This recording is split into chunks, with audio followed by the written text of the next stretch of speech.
खेसारी लाल हुआ बर्बाद। खेसारी लाल अब गाना नहीं गा सकता है। 30 सितंबर 2025 तक किसी और चैनल से गाना नहीं गा सकता है। कोर्ट ने दिया आदेश, अब खेसारी लाल सिर्फ ग्लोबल म्यूजिक जंक्शन से ही गाना गा सकता है। यहाँ तक कि वो अपने music channel Khesari music world से भी गाना नहीं गा सकता है। खेसारी लाल अभिनय कर सकता है, स्टेज प्रोग्राम कर सकता है, लेकिन संगीत के क्षेत्र में सिर्फ ग्लोबल म्यूजिक वर्ल्ड से ही गाना गा सकता है।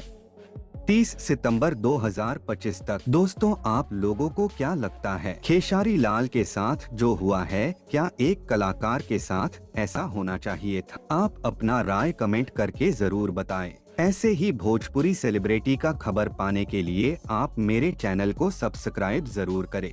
धन्यवाद।